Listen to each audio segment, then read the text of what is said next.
There comes a moment in life when being accepted is no longer the goal. You want to be unforgettable. Because in today's world, where attention is fleeting and validation is mass-produced, to be merely liked is to be replaceable. But to be seen as a luxury, that is a psychological shift. It's no longer about being chosen. It's about being uncompromisable. Not because you're loud, not because you chase admiration, but because you've built a sense of worth so defined, so rare, that people instinctively calibrate around your presence. Luxury isn't about money. It's about meaning. It's not about being more. It's about being less available, more intentional, and entirely unforgettable. A rare mind, a steady presence, a quiet power. That's what Carl Jung understood. And today on Psychology Insights, I'm going to show you the first 5 of 9 psychological keys that will help you stop blending in and start becoming someone people don't just want. They respect, remember, and revere. Let's begin. There's a quiet ache inside almost every person, a longing not just to survive, but to matter. Have you felt it?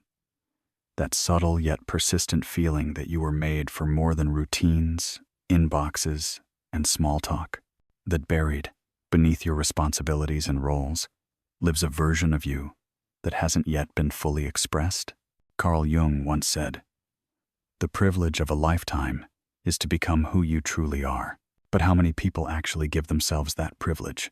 Beneath the noise of modern life, the titles, the scrolling, the expectations, there is something ancient within you, something sacred. It doesn't speak in trends or popularity. It speaks in presence, in the way you shift a room without trying, in the silence that surrounds you when you're deeply aligned with yourself. That is your archetype. We are all born into myth, not the kind you read in books, but the kind that lives in your bones.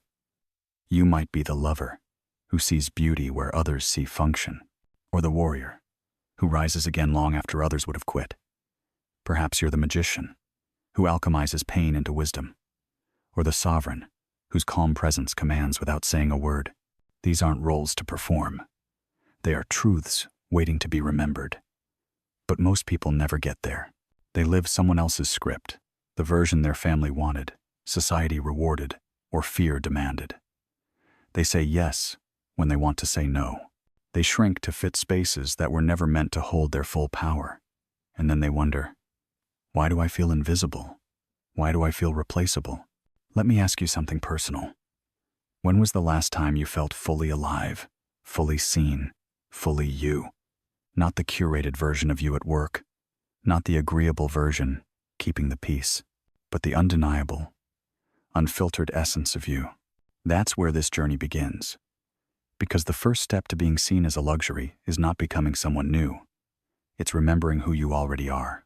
Take Eliza, for example. She was an interior designer, polite, capable, and always underpaid. Clients liked her work, but never remembered her name. She was useful, but forgettable. Then one day, standing in front of a sculpture in Florence, something stirred in her. It wasn't admiration.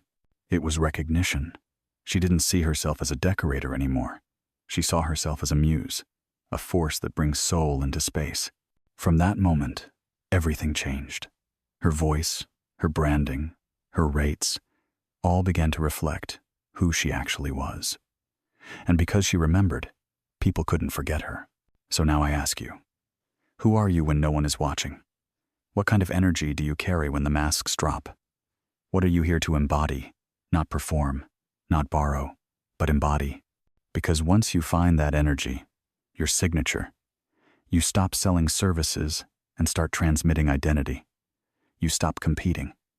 You create a category of one. People don't fall in love with function. They fall in love with feeling. And that feeling starts within you. Let's be honest. This work isn't easy. Remembering your archetype means letting go of false identities that once helped you survive. It means being misunderstood. It means hearing, "You've changed," when in truth you're finally being honest. But the question is, would you rather be liked for who you're not, or remembered for who you truly are?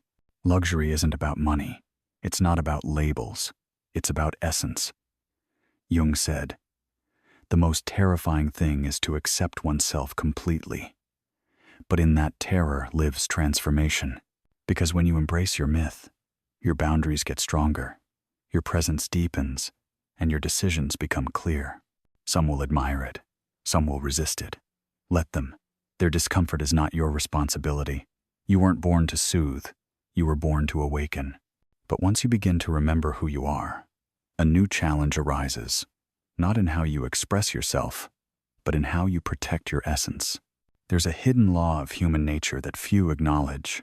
We don't value what is always available, not because we're cruel, but because our attention follows mystery, not saturation. Carl Jung once said, "People will do anything, no matter how absurd, to avoid facing their own souls. And the soul doesn't respond to noise, it responds to stillness, to space, to reverence."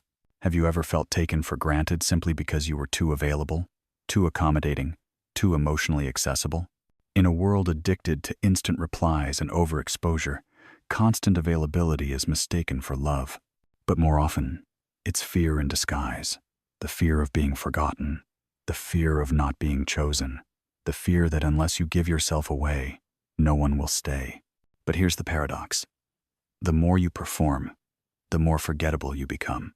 Because attention is cheap, but presence is rare. Think about it. When was the last time someone's silence made you lean in? When their stillness spoke louder than words, that unspoken gravity. That's what we revere. Psychological distance is not arrogance. It's self-respect. It's creating sacred space around your identity. It's saying with your energy, "I am not on demand. I am not for everyone. I am an experience, not a convenience." Luxury isn't created by adding more. It's created by withholding just enough. It's the velvet rope of the psyche, the invisible line that says, "Something rare is behind this." And that something is you. When you stop explaining your boundaries and start embodying them, you shift how people approach you. Not with entitlement, but with intention. Yes, at first, it might feel uncomfortable, even selfish, especially if you've been conditioned to overextend as a form of self-worth. But ask yourself, is your constant giving truly generous? Or is it your silent way of trying to earn your right to exist? Because when your value is tied to performance, your soul stays homeless. Think of the rare perfume locked behind glass. No one samples it casually. People pause. They wonder. They imagine its story. That's the power of intentional absence, not as manipulation, but as meaning. The unopened letter, the painting in a private gallery, the person who doesn't rush to be understood. What is protected becomes precious. Even research from Stanford backs this up. When people believe something is rare, they rate it as more valuable, even if it's identical to something common. So the real question isn't, how do I get them to notice me? It's, what would change if I believed I was already enough and stopped offering myself as proof? Jung taught that the soul finds its power in silence, in pause, in mystery. And when you pull back, not out of coldness, but out of self-reverence, you create a gravitational pull no performance can imitate. You don't need to announce your worth.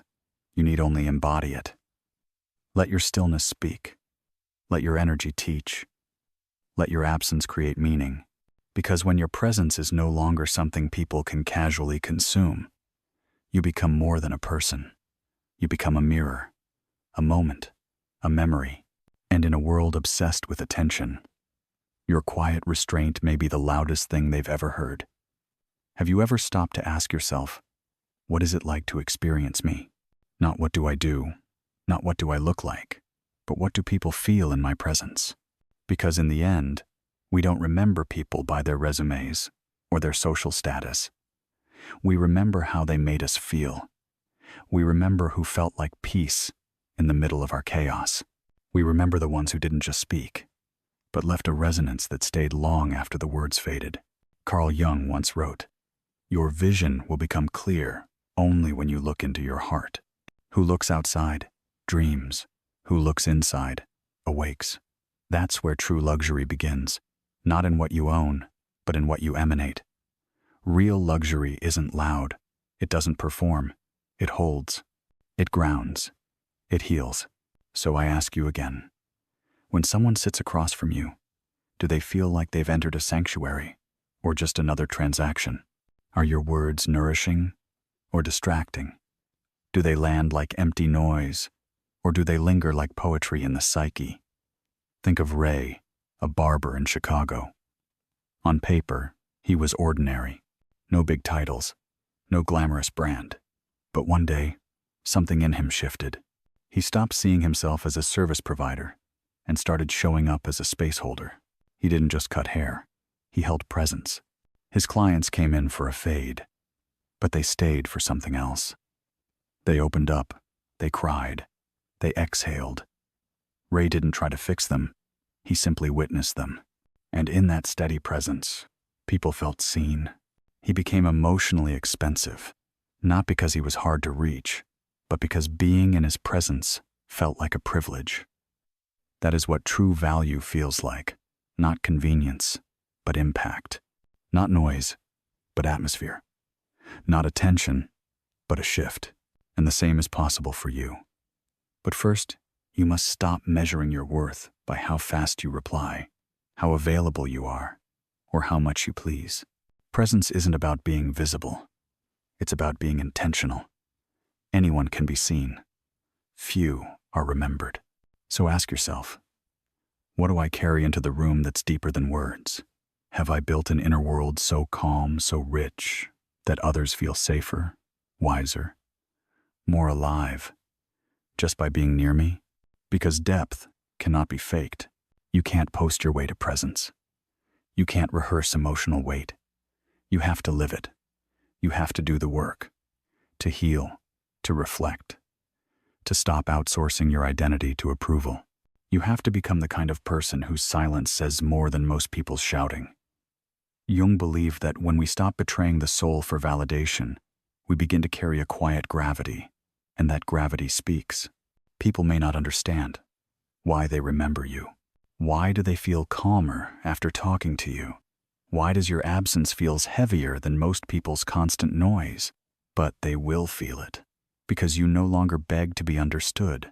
You embody your worth. This is what it means to be emotionally luxurious.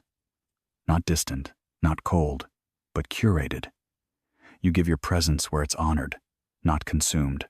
And when you leave, you do so not in anger, but in quiet self-respect. In a world addicted to urgency and output, choosing depth is revolutionary. Choosing stillness over performance is magnetic. You don't need to raise your volume. You just need to raise your vibration. So I'll ask you one last time. What is it like to experience you? When someone leaves your presence, do they feel like they've just scrolled past another face? Or do they feel like they've encountered a cathedral? Because in this noisy world, the soul doesn't crave more content. It craves presence. And presence, when offered purely, is unforgettable. Once you begin to value your presence, the next step is learning how to speak from that place of rooted self-worth. Because the words you choose and the energy you say them with don't just communicate information, they reveal identity. As Carl Jung once said, "You are what you do, not what you say you'll do." But in truth, the way you speak often reveals what you deeply believe you're worth. Every sentence, every tone, every pause becomes a signal. You're not just speaking to others, you're shaping how they are allowed to treat you. So ask yourself honestly, are you using language to invite respect or to beg for approval? Luxury doesn't explain itself. It doesn't overshare, justify, or rush to fill silence. It simply exists and trusts that those meant to understand will rise to meet it. Consider this. A 2012 study from Princeton found that people who spoke slowly and calmly were rated as significantly more authoritative than those who spoke rapidly or tried to sound overly intellectual. It wasn't about vocabulary. It was about vibration, the calm, the stillness, the unspoken message. I'm not in a rush to prove I belong. I already do. You've probably felt this before. When someone speaks from a centered place, their words linger. They don't try to dominate the room, but the room shifts around them. That's not volume. That's frequency. It's not what they said. It's how their voice carried a sense of self-possession. And this transformation can start with something as simple as changing your inner script. Instead of, I have to go to work, say, I choose to go to work. Instead of, I'm sorry I'm late, say, thank you for waiting. Feel the difference? One speaks from lack. The other speaks from quiet sovereignty. One subtly apologizes for existing. The other affirms presence without guilt. This isn't about pretending to be confident. It's about teaching your nervous system that your voice matters, not because it's loud, but because it's grounded. When you begin refining your language, both verbal and nonverbal, people feel it. They pause before interrupting. They listen more closely. They sense that your silence is not emptiness, it's intention. So ask yourself, am I speaking from anxiety or from alignment? Do I say yes to avoid guilt or because it's actually right for me? Start small. Start today. Elevate just one phrase. Instead of, I'm just checking in, say, I wanted to follow up intentionally. Instead of, I'm not sure if this makes sense, say, here's what I'm seeing. Your words can either shrink you or shape you. And over time, your voice becomes more than communication. It becomes architecture, a structure that others feel when they enter your space. When your tone carries clarity, when your speech carries boundaries, when your silence carries meaning, you no longer speak to be heard. You speak to be felt. That is the language of presence. And presence, when spoken with intention, becomes a signature, not just of style, but of soul. By now, you've remembered who you are. You've reclaimed your presence. You've refined your voice. But there's one more layer, the one most people overlook. Your environment. Because long before someone hears your words, long before they understand your story, they feel you through the symbols you carry. As Carl Jung said, the soul speaks in images. We are not logical first, we are symbolic. We respond to beauty, proportion, atmosphere, silence, to what is seen, and especially to what is felt but unspoken. Think about it. When you enter a truly luxurious space, a quiet boutique, a sacred hall, a thoughtfully designed home, what strikes you first? Not the price tag, not the decor itself, but they care, the intention, the sense that every object was chosen, not for trend, but for meaning, that symbolic alignment. And whether you realize it or not, you are communicating the same thing every day, through your clothes, through your digital footprint, through your living space, your posture, your rhythm. Your life is already speaking. The question is, what is it saying? Does your environment reflect who you're becoming? Or echo a version of you you've already outgrown? A cluttered desk might whisper chaos. A rushed morning might whisper avoidance. A bedroom filled with things that no longer reflect your inner world might be quietly holding you in a story you've already moved beyond. This isn't about minimalism or materialism. It's about coherence. One woman, after doing deep inner work, walked into her home and realized nothing around her matched the woman she had become. The colors, the lighting, the energy, all belonged to someone she no longer was, so she changed it, bit by bit, not for others, but for herself. And, as her space shifted, so did her self-concept. She didn't just feel different, she began to be treated differently, because the outer no longer contradicted the inner. That's the power of symbolic integrity. Jung taught us that what remains unconscious becomes fate. So what happens when you make your symbolism conscious?